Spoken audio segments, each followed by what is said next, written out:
Hello guys, welcome to this special little episode that I just made because I just cracked the 100,000 subscribers mark. Channel has now amounted more than 5.5 million views. The last million, I guess, in the last 4 weeks or so. And just the last video, for example, has been watched 250,000 times in the course of the last 2 weeks already. And let me just apologize quickly about not having uploaded the follow-up to that video yet, and the reason for that is that the circuit that I wanted to present in that follow-up is not yet done. As you can see here, I've been working on at least 6 different approaches. 6 different circuits have been realized that somewhat solve the problem, but there are 3 things that these circuits have to do, and that is A, to work, B, to be halfway safe, and 3, to not depend on any obsolete components. And solving that issue has not been all that easy. But sooner or later it will be done, and then there will be another magnificent video about that, and you will see that. So no worries, it might take a little longer, but it will come eventually. But actually I wanted to talk about something very different today, and for that let's just head over to the other workbench, huh? Okay, so what do we have here? Well, this is a Hewlett-Packard DeskJet 1100C, a inkjet printer that could be used to print on paper up to the size of DIN A3, which is quite nice since most printers, until today actually, can only print on A4. So this is something that I really wanted to have for a long time. But I found something even better, and this is the Canon BJC 5500, which is a so-called color bubble jet that can be used to color print on paper up to the size of DIN A2, as far as I know. And I got these 2 babies here for free, and I really have no idea if they're working or not, or if they can be refurbished or anything. But I will just give it a try. And the first few things that have to be solved here are already quests of mythical proportions, and that is A, to find a connector cable for Centronics to parallel. Done. Then to get your hands on paper that is even big enough. Okay, not really a quest, since the guy who gave me the printers also gave me a bunch of DIN A3 paper, or DIN A2 paper, and I guess I can just cut a few in to the margins of the smaller of the 2 printers. But this is done already. So the next thing is to find new ink or ink cartridges for 20-year-old printers. Also done. Then of course, and that is something that will be harder for some people, finding a computer that has a parallel port. You can see that down here. Actually, I first thought that I had to use some kind of additional module to add to the computer. You know, you can buy a USB to parallel converter for stuff like this. But it turns out that my 8-year-old computer here in the lab actually still has a parallel port connection on the motherboard, so I just had to buy this piece of metal with a connector on it and basically connect it to the main board. So that is done. Then the next thing is to find an operating system that will even be able to run these machines. And you can forget about Windows, but in my experience, Linux is very good for stuff like this. I used older printers a couple of times, and Ubuntu in this case pretty much worked with the old printers right away. So let's just give it a try, shall we? Okay, I have now connected the printer to the power cord and over to the socket. But before we turn it on, I want to show you something, and that is an actual date code that is on here. Now, in case you do not know how to read that, it says 1/11/97. So 1st of November 1997 was the manufacturing date, at least of this plastic part here. But yeah, pretty safe to say that this thing is about 19 to 20 years old at this point. So let's see if we have any luck with it. But yeah, let's just turn it on.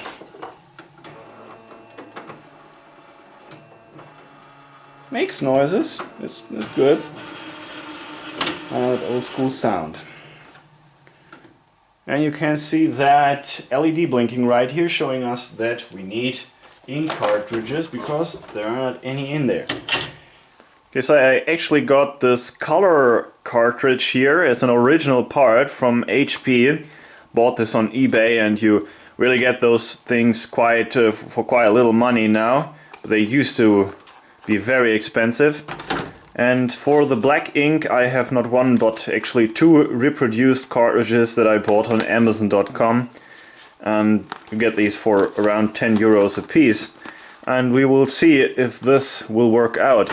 Now the original package has a stamp on it. It's a date code from December 2003, so this is something over 12 years old, and I just hope that it will be still okay. And here we have actually a little brochure showing us state-of-the-art printers of the year 2003 from Hewlett-Packard, of course. And it also tells us what to do. So you basically open this little hatch here, then you take out the old cartridges, you pull off this little thing here. You know, there's the printer head under that, so doesn't seem to be rocket science. Let's see.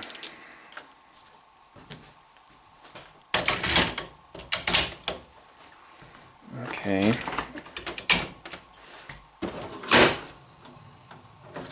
So you can see that the yellow LED is not blinking anymore, so I guess that it at least seems to acknowledge that there are cartridges inside. Okay, so that everything is set up now physically here, we have to manually install the printer, and one way to do that is to enter your browser. In this case I'm using Firefox, but you could use just any other browser. And then you can try to go on use a service that is called Cups. You can see the URL here that you would have to type in manually if you wouldn't find it any other way. And what you do is simply to go on Add Printers or Adding Printers and Classes. Add Printer. Now you have to type in your username and password that you use for your Linux.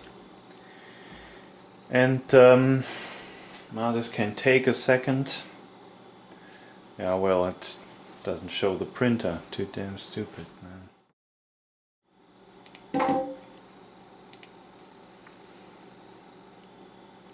Okay, so sometimes you just have to restart your printer by pulling out the power cord, wait a couple of seconds, put it back in again while the printer is actually on.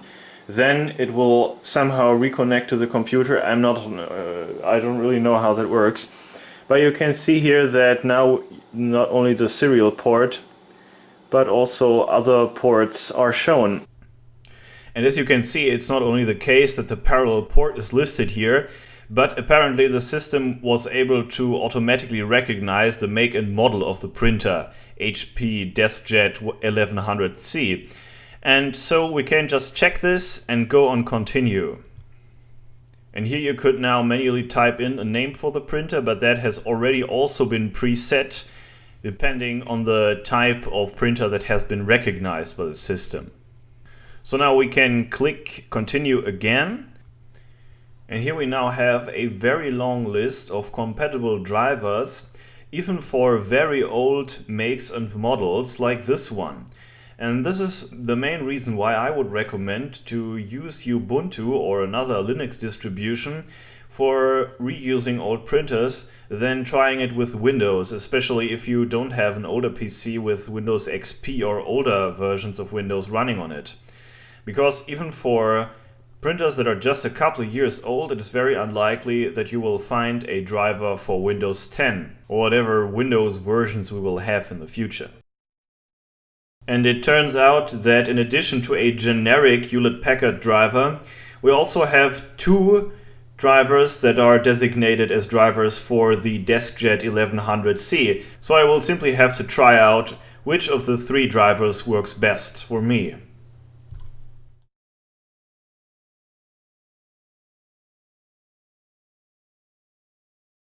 And now we can go on the system settings. And under printers, we can now find our printer. Now let's just go on properties and print a test page. And it does something.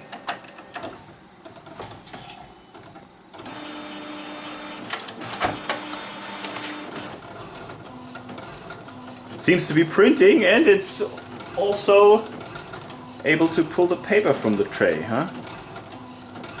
Oh, come on, please.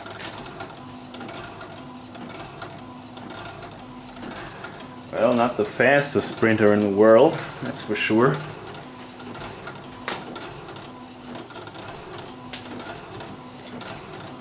This is actually kind of cool, you know, even if, let's say, the printer screws this up, at least it's still doing something after 20 years, right? I mean, this is somehow still a beautiful thing.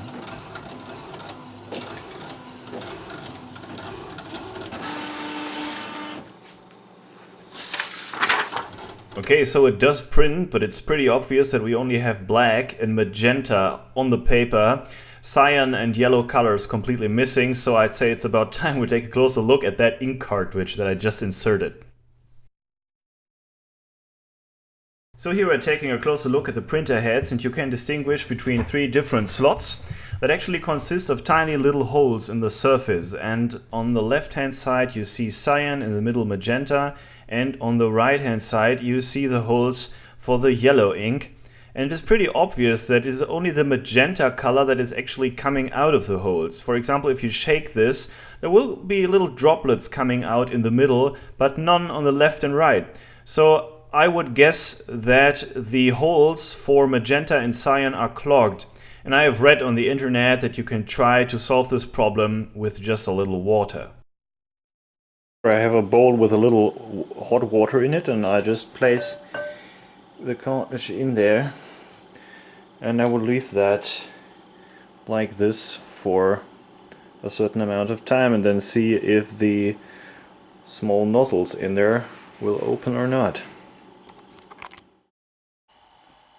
Now I read online that it is a good idea to keep a clogged ink cartridge like that in warm water for about 2 hours or so. And just to say it again, the idea is just that only the very tip where the actual printer heads are submerged in water, not the entire cartridge. And here we will face, I guess, similar problems, but in a little bit of a different way. And what you can see here is that there are still two old cartridges in there, and these are not original Canons but Pelikan. It's a German manufacturer of ink and ink related products, and that in general is not a good sign. It's always better in my experience to have the original cartridges. At least most of the replacement cartridges are inferior in quality. And here you have a little bit of a different design. You have, of course, the ink cartridges, but that is in this case basically just a piece of plastic with a sponge in it and some ink, but no actual print heads on the cartridges themselves.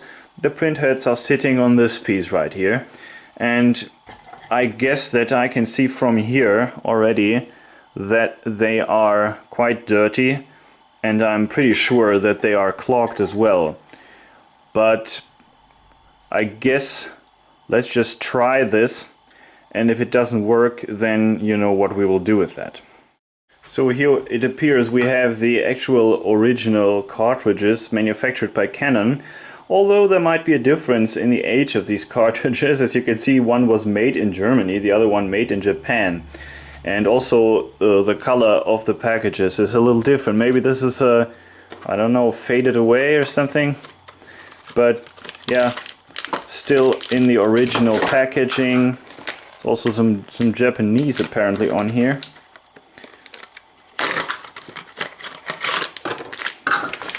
Yeah, well, let's put it inside and see if we have any luck with it. Okay, so first of all, let's turn it on and see if something happens. Okay, so it already complains seemingly about the amount of black ink that is left, but that's of course nonsense.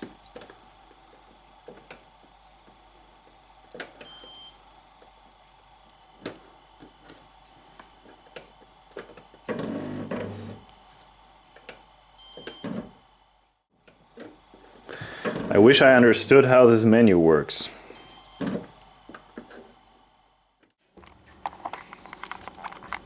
Okay, so it just doesn't find the printer. I had that problem with the HP printer a couple of times as well. But there, simply connecting and disconnecting the power cord or switching the printer on and off helped. But here it doesn't. So maybe we should try to solve the issue with the printer heads first. So I'm now treating the two different cartridges in two different buckets here basically, so that the ink from one of them will at least not pollute the other one. And what I'm doing here is to take some fresh water from this glass over here and pour it over these small nozzles. And I've seen people do this with syringes and so on. There you can see lots of and also actually you would have to replace this water all the time, I guess. But pouring water over the openings really seems to work.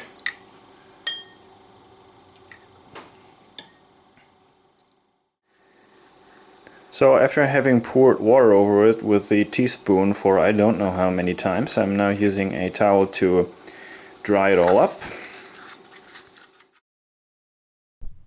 So I basically reinserted the cartridges after they had been dried, tried the same things as before, but yeah, the problems weren't solved. It's still indicating that there is not enough black ink in there.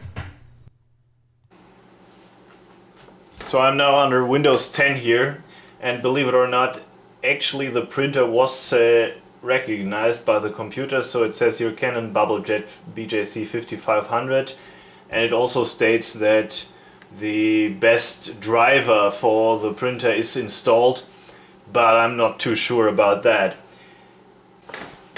Now, ordering a print job really doesn't do anything. I also cannot print out a test page or anything else for that matter, so I guess this is pretty much a dead end. Yeah, maybe there would be some way to get this printer running again. But there is only so much time that I can spend on each single project at a time. And at the end of the day, this is just taking up space and a lot of time that I don't have. So yeah, pretty much I guess I will either give this to someone else or it will be scrapped. So I guess that's how it is. You cannot always win. But to be honest, in this case there isn't really any losing, because I didn't spend any money on these, except for the ink cartridges and maybe except for the time that I spent researching this stuff. But yeah, I mean, to be fair, at least I can use this one now to print out data sheets and even to print out large-scale circuit diagrams, which I actually do a lot. And I can do that on A3 paper, which is great. And the replacement ink cartridges for this model are also actually quite cheap. So I guess that I will use this, and I will also buy another newer remanufactured ink cartridge, and I hope that I can then solve the issue with the colors, and I will let you know about that, I guess, then in the next lab report. But yeah, I guess I should just try to be happy with what I got here. So just some final words here. I really don't consider myself a professional when it comes to printers. I really don't have a thing for them. I'm not all that interested. actually just interested in those printers that I can use for large scale plotting for my workshop and for printing posters for my place where I live, because it's really in dire need of some decoration. I'm not giving advice here. This is just a documentation of how I went through a problem solving process. So if there are guys among the viewers who know more about printers and they think that there is still a chance that Canon printer can be somehow rescued, then leave a comment below about your experience with this, and maybe I can put that to the test then in the future. But other than that, I'm just trying to be happy with what I got here, since I actually wanted to celebrate my 100,000 subscribers mark that I crossed just a day ago or so, and I won't let my mood be affected by my failure on the part of the Canon printer. So I hope that you still like this video, and to meet you again soon.